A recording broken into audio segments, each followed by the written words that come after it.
नमस्कार दोस्तों, स्वागत है हमारा एक और नई वीडियो में। आज हमारे साथ हैं एसएनसी कोच करण सिंह, जो हाई परफॉर्मेंस सेंटर्स में काम करते हैं। तो आज सिर्फ हम अपने एसएनसी कोच से बात करेंगे कि हम being in sports science team कैसे हेल्प करते हैं अपने एथलीट्स को इंजरी प्रिवेंशन में, परफॉर्मेंस एनहेंसमेंट में और परफॉर्मेंस मैनेजमेंट में। तो स्वागत है आपका करण जी। तो धन्यवाद। कृपया करके हमें अपने बारे में पहले बताइए हमारे जी, दर्शकों को, फिर जी, उसके बाद हम आगे की वार्तालाप शुरू करते हैं। जी। तो मैं करण सिंह एक certified strength and conditioning specialist हूँ और अभी मैं यहाँ पे high performance sports science centre में एक senior strength and conditioning coach के पद पे हूँ। और यहाँ पे हम जो है मल्टीपल स्पोर्ट्स के साथ काम कर रहे हैं, जैसे अपना हॉकी हो गया, फुटबॉल और इंडिविजुअल स्पोर्ट्स, ये सारी चीज़ें। और ओके। हमने काफ़ी नेशनल एलीट एथलीट्स के साथ भी काम किया है। ओके। जी। तो अभी जैसे हमने पुरानी वीडियो में आपने भी देखा होगा, हमने एक एथलीट के साथ बात किया था जिसको अपना एसीएल का इंजरी था। तो हुँ। अपने बारे में वो बता रहा था कि उसको पहले सुबह के वक्त एक चोट लगी थी। जी। सो उसको फील हुआ था कि थोड़ा सा कुछ नी में पेन आया। हुँ। तो उसको कड़क करके एक आवाज़ सुनाई दी। हुँ, तो हुँ। मेनली हम एक भाषा में कह सकते हैं कि उसमें भी एसीएल टेयर हुआ होगा, बट ये एथलीट की जुबानी हम कह रहे हैं। जी, जी, जी। उसके बाद उसने कहा कि वो सुबह के टाइम हुआ, तो उसके बाद उसने 2 महीने कुछ नहीं किया। हुँ, 2 महीने वो एक्स-रे में उसको कुछ नहीं आया। फिर वो नॉर्मल रिहैब और रेस्ट ही कर रहा था हुँ, खुद से। हुँ, ना वो फिजियो के पास गया। तो हुँ। आपकी तरफ से क्या कहना है कि जी, कितना जल्दी उनको डॉक्टर के पास जाना चाहिए, फिजियो के पास जाना चाहिए जी, कि उनका इंजरी हम बचा सकें और परफॉर्मेंस बढ़ा सकें? जी। अभी देखिए, मैंने इस एसीएल के एथलीट्स के साथ मैं काम कर रहा हूँ अभी। अभी राइट। रिसेंटली मैंने काफ़ी अपने एसीएल एथलीट्स का जो है आरटीएस करवाया, रिटर्न टू स्पोर्ट का। तो एक मेजर जो प्रॉब्लम है अभी हमारे एथलीट्स में, वो है कि उनके अंदर अवेयरनेस अभी नहीं है। बेसिकली क्या है कि उन्हें बस ये लगता है कि छोटी-मोटी इंजरी है ठीक है। और वो जल्दी ठीक हो जाएगी। और गलती उन लोगों की भी नहीं है। बेसिकली होता क्या है कि जिन कोचेज़ के अंडर वो करते आ रहे हैं, उनका थोड़ा-सा जो है अभी माइंडसेट पुराने वाला है कि इंजरी है, जल्दी ठीक हो जाएगा, कोई इतना मेजर चीज़ नहीं है। राइट। जिस वजह से वो एथलीट लोग जो है अभी इतना आगे नहीं जा रहे हैं। वो किसी को खुल के बताते नहीं हैं। उनके अंदर शायद हो सकता है कि अपना डर हो कि हमें टीम से निकाल दे या क्या है। कुछ भी एक ऐसे रीज़न हो सकता है कि वो लोग हॉस्पिटल या फिर टीम फिजियोज़ को नहीं बताते हैं। जिस वजह से उनकी वो जो इंजरी है, वो अपनी इंजरी में ही खेलने लगते हैं, जिस वजह से वो और ज़्यादा जो है खराब होती जाती है। तो मतलब जिस इंजरी को आप विद इन अ मंथ ठीक कर सकते हो, उसको वो इतना ज़्यादा क्रॉनिक बना देते हैं कि उसको फिर वो साल लग जाती है ठीक होने में। ओके, तो मतलब आपका इसमें कहना था कि स्पेसिफिकली कि इनको इंजरी का डर रहता है। दूसरा इनको डर रहता है कि परफॉर्मेंस उनका कैसे जाएगा। जी। उनको जैसे कोई नेशनल इंटरनेशनल टूर्नामेंट आ रहा है हुँ, हुँ, या हुँ। फिर कोई भी स्टेट लेवल टूर्नामेंट आ रहा है जो मेन है, जिसमें उनके बारे में, उनकी परफॉर्मेंस के ऊपर सब खिलाड़ी बात करते हैं। जी। तो नेक्स्ट चांस मिलता है इंटरनेशनल के लिए जाने के लिए। तो हुँ, उसमें वो परफॉर्म नहीं कर पाते, तो आधे उस डर से अपनी चोट नहीं बताते हैं। कि कहीं उनका कोच उन्हें टीम से ना निकाल दे या या कोच उन्हें बिठा ना दे। ओके। जिस डर से फिर वो क्या होता है कि वो कतराते हैं किसी को ठीक है। भी बताने में। ओके। तो जैसे अभी इनका ये कहना है कि काफ़ी एथलीट डर जाते हैं, तो सेम हम क्वेश्चन पूछेंगे। तो इनका साइकोलॉजिकली कैसे, हम being a sports science team में हम कैसे उनको साइकोलॉजिकली एनहांस करते हैं? हम जैसे उनके साथ डील करते हैं, जैसे आप कंडीशनिंग कराते होंगे, हुँ। तो आप क्या मेन चीज़ें यूज़ करते हैं जिसमें उनकी परफॉर्मेंस और साइकोलॉजिकली भी वो पॉजिटिवली हुँ। मोटिवेटेड रहें? Yes, yes, yes.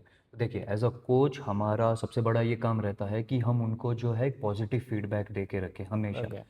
राइट? क्योंकि इसमें एज़ एन एसेंसी हमें ये सिखाया जाता है कि आपको कितना फ़ीडबैक कब और कैसे देना है। ओके। क्योंकि एज़ अ कोच आपका बहुत बड़ा एक क्रूशियल रोल रहता है एक एथलीट की लाइफ़ में। ठीक है। क्योंकि हम ही उनको मोटिवेट करते हैं और हम ही उनको डिमोटिवेट कर सकते हैं अगर आपका वो फ़ीडबैक सही नहीं है या फिर एक राइट टाइम पे नहीं है, ओके। राइट? अगर आपको लग रहा है कि कोई एक एथलीट है वो कोई चीज़ गलत कर रहा है, तो एज अ कोच मेरा हमेशा ये ट्राई रहता है कि मैं उनको एक इस वे में चीज़ें सिखाऊं कि वो डीमोटिवेट भी ना हो जाए और वो अपना जो फोकस है उनका वो उसमें रहे कि वो क्या सही कर रहे हैं इंस्टेड ऑफ कि वो क्या गलत कर रहे हैं।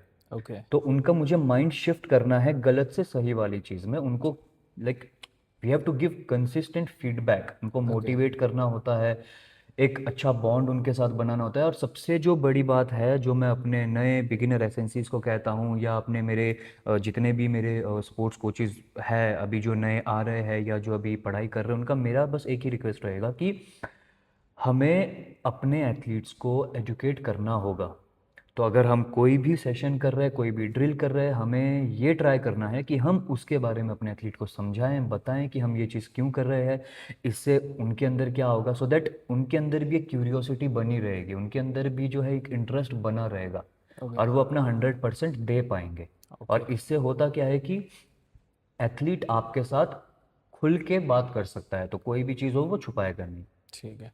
सेम अभी जैसे हम एक ये इंजरी के ऊपर ही हम बात कर रहे हैं, तो हमारा एक और क्वेश्चन रहेगा कि जैसे अगर एथलीट अर्ली एज पे अपनी इंजरी बता दे, अगर वो खुद के बात कर सकता है कोचेज या स्टाफ के साथ, स्पोर्ट्स साइंस के साथ, तो कितना जल्दी वो रिकवर कर पाएगा अर्ली स्टेज पे? जी और अगर वो नहीं बता पा रहा है और वो फेयर में रह रहा है किसी में, तो लेटर स्टेजेस में उसको क्या क्या दिक्कतों का सामना करना पड़ेगा? जी। अभी देखिए कैसा होता है कि अगर हमारे पास एक एथलीट आया है जो बहुत अर्ली एज में है और उसको छोटी मोटी कोई इंजरी हुई है, एक एक्यूट इंजरी मान के चलो, ठीक है। जो एक अर्ली स्टेज में आई, सपोज ओवर यूज इंजरी हो गई है, तो वहाँ पे अगर अर्ली स्टेज में एथलीट ने हमें बताया है कि उसे इंजरी है या अपने कोच को उसने बताया है कि इंजरी है, तो हम उस स्टेज पे आइदर उसका वॉल्यूम कम करके उसको थोड़ा सा रेस्ट पे डाल के रिहैब करवा के विद इन अ मंथ हम जो है वो इंजरी उसकी ठीक कर सकते हैं। बट सपोज अगर उस एथलीट ने हमें नहीं बताया, अगर उसने वही चीज़ हमें साल 2 साल बाद बताई,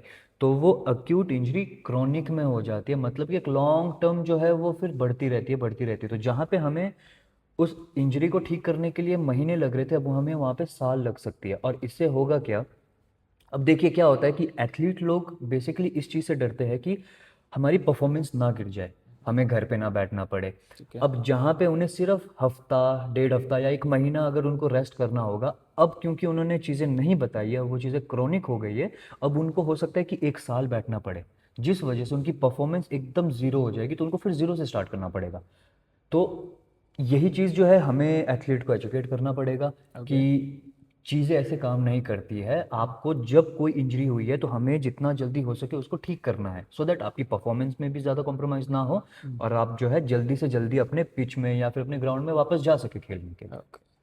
तो जैसे सर ने काफ़ी अच्छे से हमें बताया, तो जैसे सर यहाँ पे हाई परफॉर्मेंस सेंटर में काम करते हैं, तो थोड़ा सा हाई परफॉर्मेंस सेंटर में इनके साथ बात करेंगे कि वहाँ पे कैसे ये एथलीट को मॉनिटर करते हैं, उनकी थोड़ी बहुत ये टेस्टिंग भी करते होंगे, तो कैसे करके वो टेस्टिंग इनकी परफॉर्मेंस में हेल्प करती है और उनको बढ़ाने में कैसे हेल्प करती है?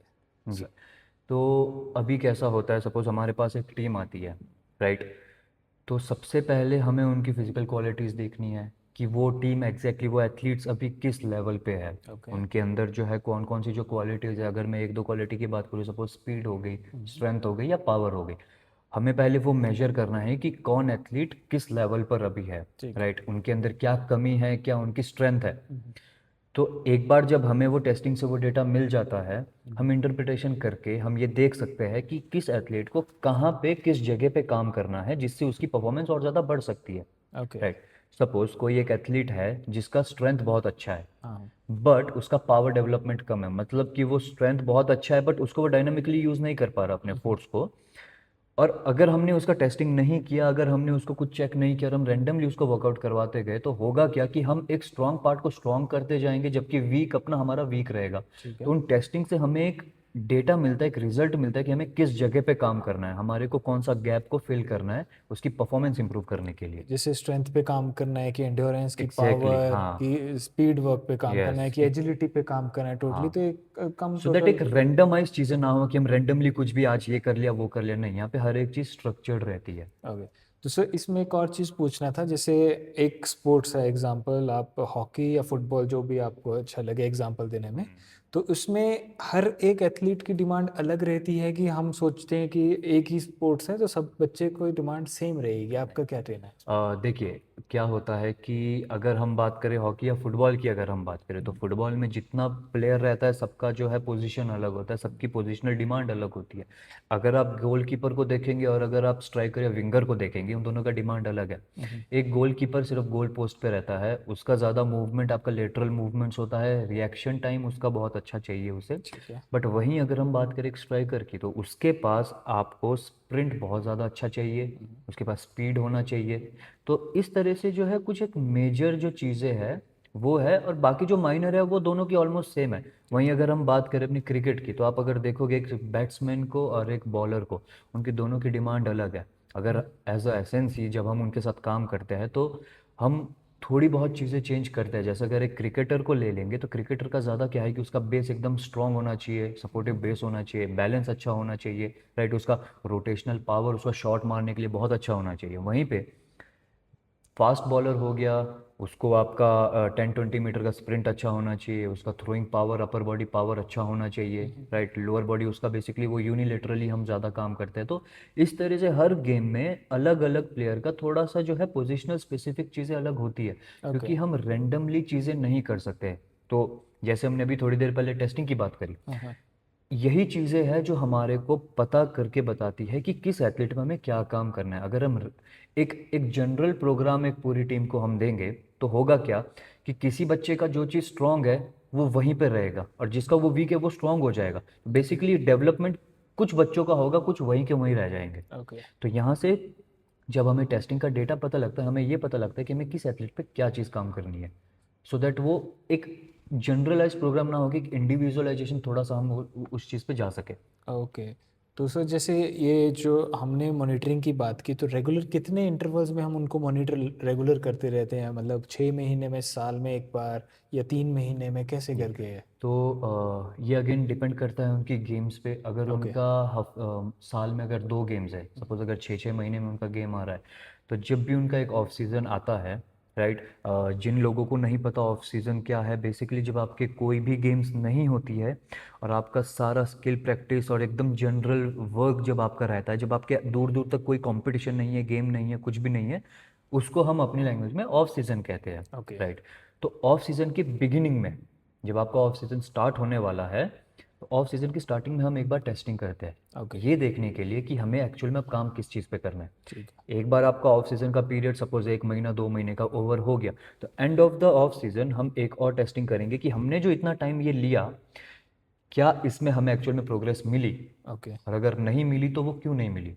ठीक है। तो ये सारी चीज़ें हम इनको ये डिपेंड करता है, आपका 2 महीना हो गया, 3 महीना हो गया, साल में मतलब हर 3-3 महीने बाद हम इनकी टेस्टिंग करते हैं। अगर इनके गेम्स दूर है तो बेसिकली सारा आपका कैलेंडर पे डिपेंड करता है कि गेम किस टाइम है। ओके। यस। सो आप सबको थोड़ा सा इन्फॉर्मेशन इसके बारे में जान के अच्छा लगा हो कि इंजरी से कैसे बचते हैं, हम परफॉर्मेंस स्पोर्ट्स साइंस के कैसे मैनेज करते हैं। तो कृपया करके हमारे साथ बने रहिए, लाइक कीजिए और सब्सक्राइब कीजिए चैनल को, कि हम और ऐसी नई वीडियो, नए कोचेस, नए एसेंसीज के साथ और भी ज़्यादा फिजियोज़ के साथ ऐसी वीडियोस हम लेकर आएँ और इन्फॉर्मेटिव वीडियोस आपको देते रहें। तब तक के लिए धन्यवाद।